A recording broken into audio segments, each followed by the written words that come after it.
A mere interlude or a moment of comic relief perhaps, or something in keeping with the tradition of the medieval passion play. Either or, Tull's whimsical little beast fable has certainly kept the beardstrokers busy.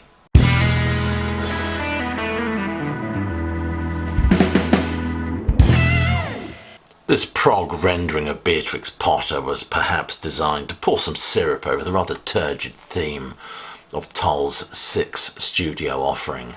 This unusual piece is usually seen as a bit of a carbuncle, a blot on the prog landscape, on an album that already strains and groans under the weight of artistic hubris, one that tried the patience of paying audiences and needled the critics.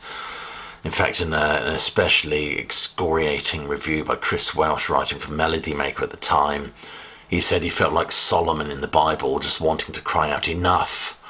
His extended review, of course, appeared under the rather waggish headline of Crime of Passion.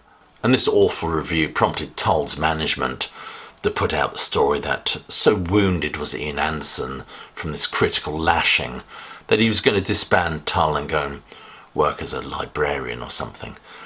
But you know that story. The story that this video is concerned with is that blessed Tull bunny and his lost spectacles. A Passion Play was a troubled album, there's no doubt about that, with the band jetting off to the Chateau d'Hérouville in France to avoid an 83% tax hike by the then government. The Rolling Stones had saw them seek refuge in Keith Richards' basement in the Villa Nellicott. But Tull wanted to record at the same studio that was renowned for hosting such luminaries as Elton John and Pink Floyd. However, when they got there, things weren't exactly in apple pie order. The equipment was in poor condition or didn't work. They had to share a dorm, believe it or not. The swimming pool was awash with black fly. And they all got food poisoning, effectively putting the chat in chateau.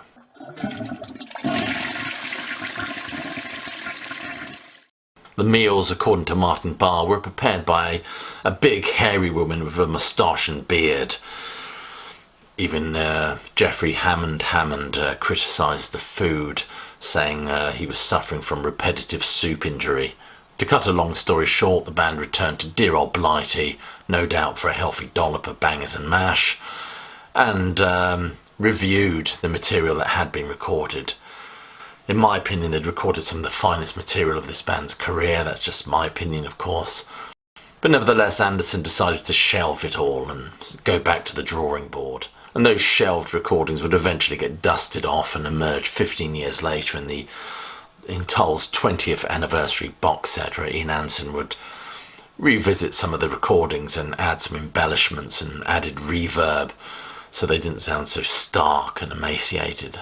And they would appear once more waggishly titled as the Chateau Disaster Tapes, although a few of those pieces had been magpied, of course, for the War Child album. But the real bone of contention that many Tull fans have been gnawing at for 50 years is that whimsical little beast fable, The Hare That Lost Its Spectacles. It feels like an ever so English piece, written and read by Jeffrey Hammond, with tinklings by John Evans. But why is it there? What purpose does it serve? An annoying digression on an otherwise superb album? An album that sees Tull in full-on prog mode? Or maybe it's a clever thematic piece that serves the overall conceptual arc of this record, which, after all, is a theatrical piece, isn't it?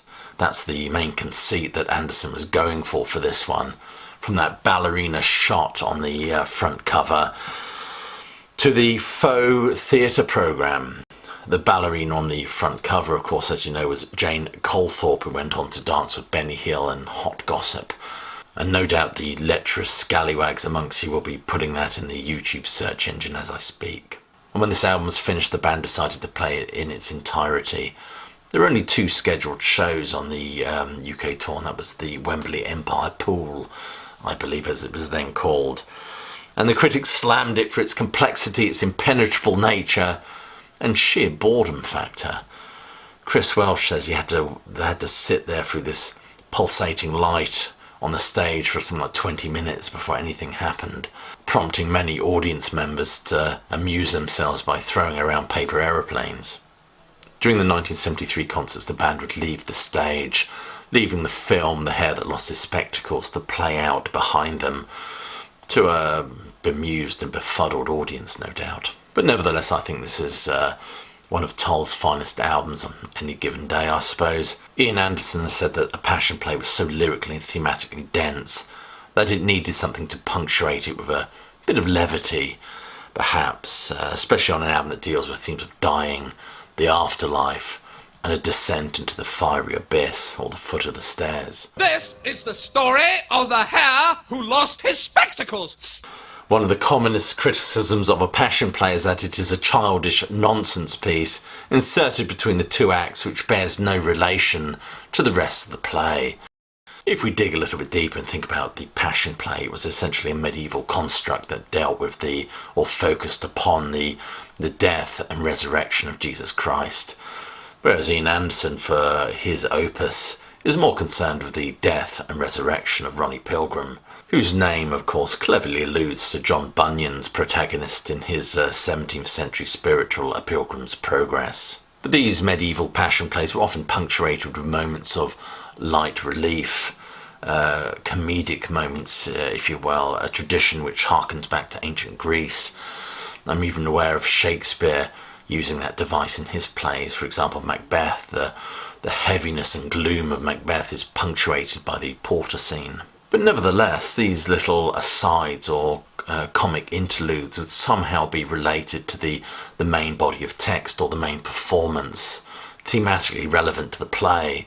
And that's the problem we have with Jethro Tull's A Passion Play.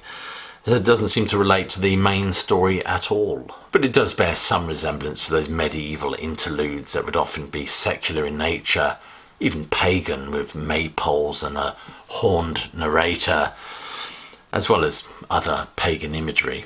If you'll forgive me for quoting Wikipedia, the Passion Plays of the 15th century, with their peculiar blending of religious, artistic and increasingly secular elements, serious thought and lively humour, were highly developed in those days. Leslie Miller has said that the hare was indeed probably thrown in as comic relief, but is also a fable in the tradition of Aesop. A morality play with animals symbolising good, bad, foolish, wise, etc.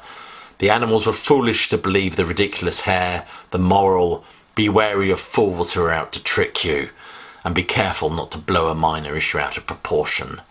So maybe the hare has less and less to do with the idea of the Passion Play on this album, and more to do with the idea of a kind of snot-nosed defiance at authority and perceived wisdom, very much putting it in the same vein as My God or Wind Up, rather than the themes and ideas explored in a Passion Play. However, it is worth pointing out that unlike My God or Wind Up, The Hare That Lost His Spectacles was not written by Ian Anderson.